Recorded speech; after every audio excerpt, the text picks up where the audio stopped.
চলন্ত বাসে এক যুবতীর সাথে যৌন হেনস্থা কাণ্ডে শ্রীভূমি জেলার উত্তেজনা ছড়িয়েছে। মঙ্গলবার সংঘটিত এই ঘটনায় পীড়িতা যুবতী প্রাণে বেঁচে গেলেও ন্যাক্কারজনক কাণ্ডকে বেজায় চটেছেন বিভিন্ন হিন্দুত্ববাদী দল সংগঠন। এদিন এএসটিসি নিয়ন্ত্রণাধীন ট্রাভেলার বাসে বদরপুর রুটে যুবতীর সম্ভ্রম লুটের চেষ্টা করে একদল দুষ্কৃতীরা। পরে বিষয়টি নিয়ে প্রতিবাদে শ্রীভূমি শহরে পেট্রোল পাম্পে পয়েন্টের হিন্দুরক্ষী দল সড়ক অবরোধ করে প্রতিবাদ সাব্যস্ত করে। জানা গেছে, শহরের পার্শ্ববর্তী ঘোড়ামারা এলাকায় এক যুবতী নিজের ইনকাম সার্টিফিকেট সংগ্রহ করতে বদরপুর সার্কেল অফিসে গিয়েছিলেন। সেখান থেকে ফিরে আসার সময় চলন্ত এএসটিসি বাসে যুবতীকে যৌন হেনস্থার প্রচেষ্টা করা হয়। তখনই এই গাড়িতে হাতে গোনা 2-3 জন যাত্রী ছিল।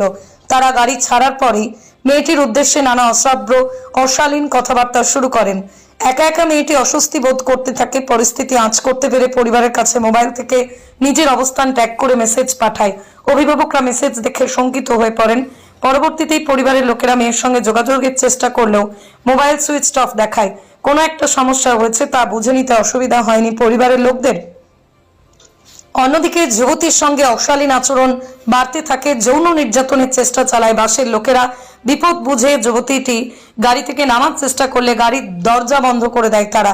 পরবর্তী সময়ে তাকে ধাক্কা দিয়ে গাড়ি থেকে ফেলে দ্রুত গতিতে ট্রাভেলার নিয়ে পালিয়ে যান তারা। এদিকে চলন্ত গাড়ি থেকে পড়ে সংজ্ঞাহীন হয়ে পড়ে যুবতীটি।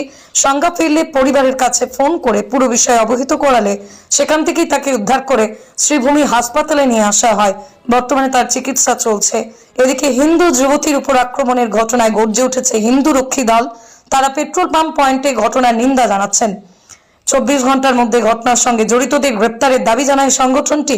অন্যথায় বৃহত্তর আন্দোলনের হুঁশিয়ারি দিয়েছেন তারা। শ্রীভূমি জেলার বাসের মধ্যে মহিলার যৌন নির্যাতনের চেষ্টা চালানোর ঘটনা সম্ভবত এটাই প্রথম। বাস কিংবা সরকারি কার্যালয়ে শ্রীভূমি জেলার মহিলারা যে সুরক্ষিত নন তা যেন বারবার প্রমাণিত হয়ে চলেছে। স্বাস্থ্য বিভাগের যুগ্ম সঞ্চালকের কার্যালয়ের অ্যাডিশনাল সিএম অ্যান্ড এইচও কার্যালয়ের বড়বাবু শাহাবুদ্দিন চৌধুরীর মহিলা কর্মী নির্যাতনের ঘটনার রেশ কাটতে না কাটতেই ফের এমন ন্যাক্কারজনক ঘটনা সংঘটিত হলো এএনটিসি নিয়ন্ত্রণাধীন বাসে। এদিকে বুধবার ফের প্রতিবাদ সাব্যস্ত করে হিন্দু রক্ষী দল। এতেই এসপি পার্থপ্রতিম দাস প্রতিবাদকারীদের সাথে দফায় দফায় আলোচনায় বসে শীঘ্রই দুষ্কৃতীদের পাকড়াওয়ের আশ্বাস দেন। সংগঠিত ন্যাক্কারজনক এই কাণ্ডে জেলার সচেতন মহল গভীর উদ্বেগ প্রকাশ করেছেন। कल रात को जो हिंदू लड़की को 3-4 मुसलमान ने निर्भया कांड करने जैसा जघन्यतम अपराध किया है। बदरपुर से आते वक्त बस में उठा था लड़की, उसके साथ दुष्कर्म रेप करना चाहा मूलवादी जिहादियों ने। उसके विपरीत में हिंदू रक्षी दल ने कल भी गण आंदोलन किया, आज भी गण आंदोलन में है। आज हम प्रशासन के रिक्वेस्ट से हम यहाँ से उतरे हैं। हम कल से दोबारा नहीं उतरेंगे। आज तक कल दोपहर तक प्रशासन ने बोला है डिटेन करने का। अभी 5 गाड़ी डिटेन कर लिया है प्रशासन ने। हमको प्रशासन पे पूरा विश्वास है, लेकिन हम अब हमारा सनातन समाज और हिंदू रक्षी दल पूरा जाग गया है। कभी भी अभी कुछ भी हो सकता है, क्योंकि अभी हिंदू संगठन हिंदू रक्षी दल का पूरा बराकबली में सब हिंदू सदस्य हिंदू वीर योद्धा तैयार है आघात का प्रतिघात करने के लिए। हम हाथ देख लेंगे, प्रशासन आज इन मौलवादी को उठाएगा, नहीं तो कल से हमारा जो हिंदू रक्षी दल का जो वीर योद्धा है वो भी उतारेंगे। हम भी जानते हैं हमारा हाथ में चूड़ी पहना हुआ नहीं है, हमारा एक हाथ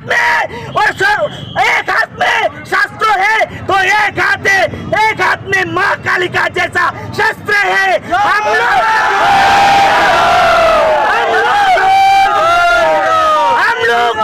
लोग जिहादी को भी काट सकते हैं, लेकिन हम सनातनी है, हम शांतिप्रिय है। हमारा दर्जे का बांध मत टूटाइए। मुस्लिम समाज को मैं बोल रहा हूँ, आप लोग निकाल के आप लोगों का जो बदमाश लोग है उन लोगों को समझाइए, नहीं तो हिंदू रक्षी दल घर में घुस करके मरेगा साले लोग।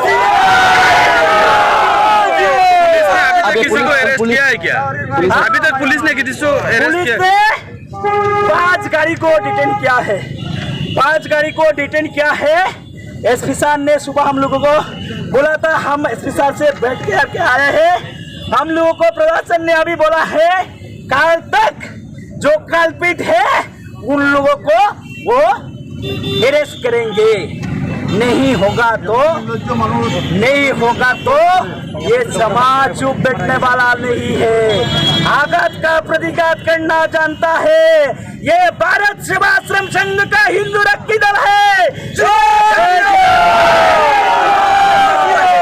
लड़की का हालत आईसीयू में था, कल रात में अभी भी आईसीयू में है। उसका थोड़ा सा इम्प्रूव हुआ है लेकिन हालत अच्छा नहीं है।